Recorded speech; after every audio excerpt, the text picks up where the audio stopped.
You using AI isn't the problem. You using AI to crank out soulless garbage at scale, that's the problem. If you're an author, creator, writer, and you secretly know that your AI content is starting to smell like everyone else's beige sludge, this video is for you. I'm going to give you 7 rules so that you can use AI like a power tool, not a slop factory. So let's go. My name is Jason Hamilton, and I've built my career so far on this concept of leverage, aka finding ways to do more or do better with less. AI is just the newest form of leverage. The losers are using it to ship more trash faster. The winners use it to do more thinking per unit of time and let the robot do the grunt work. So here are the 7 rules. Rule number 1, you do the thinking, AI does the labor. AI is not allowed to decide what this piece is about, what your book is about. You decide who your readers are, what your story is about, what promise you are making to the readers, and then only then do you open the AI tools. Most authors think that AI is a replacement for the human mind, but that actually could not be further from the truth. If you are using AI to do your thinking for you, you will atrophy as a storyteller and as a writer. Instead, use AI to do labor, aka the mechanical act of getting words on a page, but always guided by your thought. Thinking is ultimately the most important part of any art, whereas the actual mechanical parts of it are a separate skill. Those skills can be important to learn as well, but they are not the same as the thinking aspect of the art. I get accused all the time of not being a writer because I use AI, and at a certain level they might actually be right because the mechanical act of writing is something that I hand off to the machine. Instead, I consider this a totally new form of storytelling, one where I specialize more in the thinking part and spend more of my time on that, and then let the AI do the actual typing. Rule number 2 is that AI plus a human will always beat AI by itself. If someone can replace their brain with a bot, they were replaceable anyway. And I don't care how good AI gets in the future, I will go to my grave insisting that an AI plus a human will always be better than AI by itself. Just like collaborating with a co-writer usually makes your books better, assuming you have a decent co-writer. Now, I'd take this further to say that AI plus a skilled human will always be better than AI plus an unskilled human, meaning it's still important to study craft and the art of writing, even if you're using AI, because a skilled writer knows what to fix, how to prompt better, and what kind of book to even start writing in the first place. An unskilled writer doesn't know what they don't know. So make sure you're always striving to improve as a writer and a storyteller, which is something we do in my Story Hacker membership, where we have a periodic writing challenges designed to upgrade the human, not the AI. Rule number 3 is to use AI for volume and use you for judgment. And rule number 3 is where we separate adults from children. AI's superpower is volume. Your superpower is judgment. Most authors are playing this game like, oh, spend 3 days trying to come up with the perfect plot, the perfect hook, the perfect blurb. And if it doesn't show up, I guess I've got writer's block. No, you are not blocked. You're running one experiment a week and calling that effort. Here's how you fix it with AI. Instead of you trying to think of one hook, you say, give me 20 possible hooks for this book that are curiosity-driven.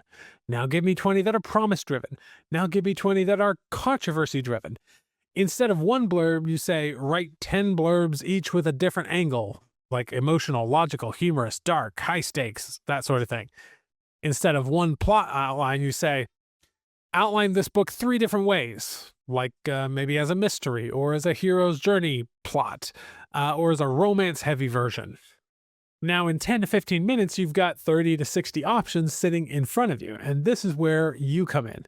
You scroll through and highlight the 2 to 3 best hooks, merge the best blurbs into a kind of Franken blurb that actually makes really good sense, take the best outline and tweak it with your instincts and craft, etc. AI gives you volume, you decide what survives. This is exactly how professionals work in every creative field. Comedians write 100 jokes to keep 10. Marketers will write 50 headlines to keep 5. We should be doing the same with titles, blurbs, plots, scenes, every part of the book writing process. The amateur wants to be right on the first try. The pro assumes the first 90% is trash and just gets through it faster. Give me 10 seconds. If you want help cranking out way more books with AI, join the Story Hacker AI waitlist below. While the group's closed, I'll send you my full prompt pack for free. Click the link, enter your email, and I'll shoot it over. Let AI accelerate the bad draft phase so you can spend more of your time on the small percentage of things that are actually good. Rule number 4 is to never use AI's default voice. And you know exactly what I mean. Robotic transitions like furthermore and a testament to, cliche phrases like in today's fast-paced world, over-explaining every single emotion like your reader is 5 years old and concussed. And that's default AI. Beige, polite, frictionless, and forgettable. So how do we avoid that? Well, I've got 3 things. First, feed it your real voice. Start with a few pieces of writing where you actually sound like yourself, writing that you're proud of, and dump those into the AI and say, analyze my style, what stands out about my word choice, sentence structure, tone, all of that. Summarize it in bullet points, right? So then you get something like, okay, so you got short, punchy sentences and a casual, slightly snarky tone, lots of concrete examples, almost no big fancy words, and you have it give you examples of all of those things.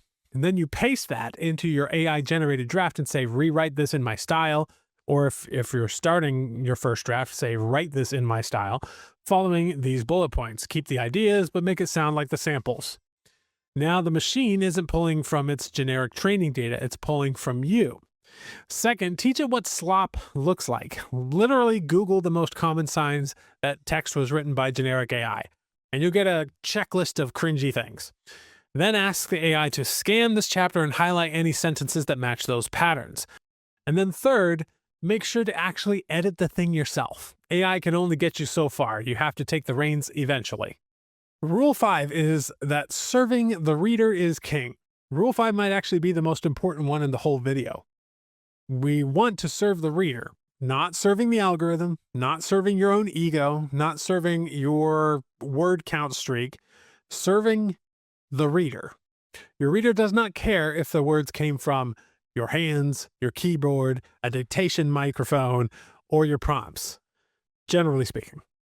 They care if they feel something, they learn something, they escape something, or their life improves in some clear way. That's more for nonfiction people. When people use AI badly, it's because they flip the focus to something more like, how fast can I get this book done? Instead of how much value can I deliver on every page? So here are 2 practical tests that I suggest that you run on everything you publish. Test number 1 is the $10 test. Look at your chapter or your whole book and ask yourself, if a stranger charged me $10 for this book, would I feel ripped off or grateful? If you'd feel ripped off, guess what? Your reader is paying with time, which is more scarce than $10. Make it so good that they feel lucky to have found it. Test number 2 is the review mirror. This is assuming you've published it and you already have some reviews built up. Your reviews are not just compliments or insults. They're actually data that you can use as you go through and get that feedback loop. If you see this felt generic or there's nothing new here or skimmed a lot, didn't feel like it went too deep, those are not personal attacks. That is the market saying your value per page is low. And that's the case of your review status overall. So fix it. Use AI to help you respond. Summarize the main criticisms in these reviews. Or you could say, given these, suggest 5 specific ways to increase depth, specificity, or emotion in this chapter. Or help me add 3 concrete examples or stories that would address these complaints directly. Then you go in and actually do the work. Add the story, deepen the idea, sharpen the advice. Because so many authors treat AI like a hallucination machine when they should be using it as a feedback amplifier. Faster loops to serve the reader better. The bottom line is that AI is allowed to make your books faster, but it is never allowed to make your books worse. Rule number 6 is to trust but verify. AI sounds very sure of itself. That doesn't mean it's always right. And the danger with being an author is your words feel more permanent. When something's wrong in your book, nobody's going to say, well, maybe they were just using AI. We should treat them fairly. They're going to think you are just sloppy. So the policy is let AI propose, you verify, And then here's what that looks like in practice. For anything with a lot of facts and statistics, if AI gives you a statistic, you don't copy paste it into your book. You go look them up. If you can't verify it, you cut it, rephrase it as a loose observation instead of a hard fact. Or you just remove it entirely. For how-to steps, you might ask AI to outline a step-by-step process for X. Great, but then you say, now list possible ways that this could go wrong in the real world, that kind of thing. You use AI to help you debug your own advice, not just generate more of it.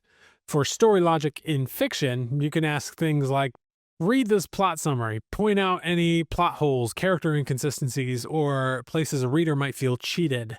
Ultimately, you are still the final judge, but you're letting the machine play devil's advocate at high speed. The mindset here is simple. AI is your bold brainstormer, and you are the paranoid editor. You want both. You want the crazy ideas and a strong filter. The second you let AI be both the idea generator and the fact checker, you're done. And that's when hallucinations sneak in and your reader's trust falls off a cliff. Protect your name. Use AI to accelerate ideas, not to outsource responsibility. Last rule, AI is leverage, not a replacement for work. This is the uncomfortable one because if we're honest, a lot of people are excited about AI because they think it means they can finally skip the hard part and have everything be easier. But that's not the case. This is the uncomfortable one because if we're honest, a lot of people are excited about AI because they think it means they can finally skip the hard part.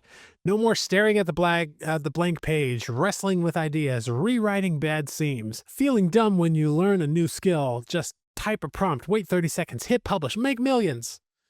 That fantasy is why so much AI content feels like slop. But here's the truth. The painful parts of writing that actually build your skill, those are still required. What AI changes is how many reps you can get through, not whether you have to do them. Let me give you a concrete workflow that treats AI like leverage instead of a babysitter. Phase 1 is the thinking, which will take you 20 to 30 minutes. In this stage, you decide what this chapter or scene is really about, jot down key beats or arguments, pull from your own life or your obsessions. And this is you doing the actual creative work. This is where the art lives. Phase 2 is the text generation, which is another 20 to 30 minutes. Now you bring in AI. Turn those bullet points into 3 different outlines, you might say. Or draft a scene based on this summary. Give me one version that's lighter and one that's darker. Give me 10 alternative lines for this key moment, each with a different emotional tone. So AI is not inventing from nothing. It's spinning variations on what you already decided matters. Then phase 3 is the editing, which is an additional 30 to 40 minutes. You'll spend a little bit more time on this because as you go back through, you want to delete the 50% that feels wrong or boring, rewrite the 20 to 30% that's close but not quite you, and then keep the 10 to 20% that is surprisingly good. Run a remove the AI slot pass that we talked about in Rule 4. Same 60 to 90 minutes that you might have spent on that day wrestling with just one draft, but now you get through 5 or 10 times as much with the same amount of time. But you still did the uncomfortable part. You still made decisions, threw away work, held yourself to a higher standard. That's the stuff that makes you ultimately dangerous over a 1 to 5 year time horizon.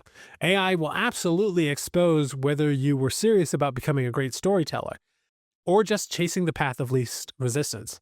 If you are serious, this is the best time ever to be an author. You get the leverage of a robot army with the taste and heart of a human. If you're not serious, AI will just help you fail faster and louder.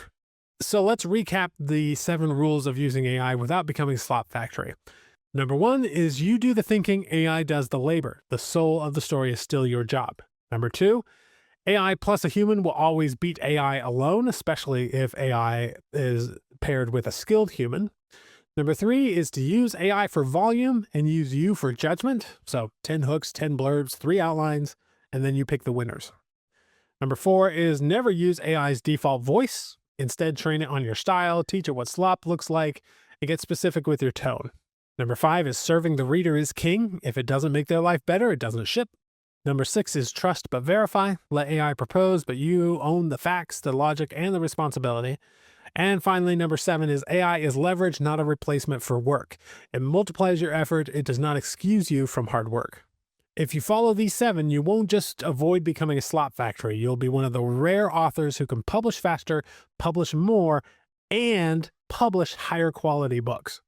And if you're listening to this thinking, okay, I get it in theory, but I want help actually doing this with my books, that's literally why I built my membership. Inside, we run writing challenges that upgrade the human, not just upgrading the prompts. And we give you tested AI workflows for plotting, drafting, and revising as much as 12 books a year.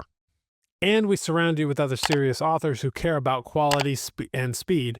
So if you want to be an author who uses AI like a power tool instead of a content vending machine, check out the link in the description. Come hang out with us, and let's build a catalog of books that you're not embarrassed by in 5 years. Because AI isn't going away. The only question is whether you let it turn you into a slot factory or you use it to become the most prolific, high-quality version of yourself that you've ever been. Your move.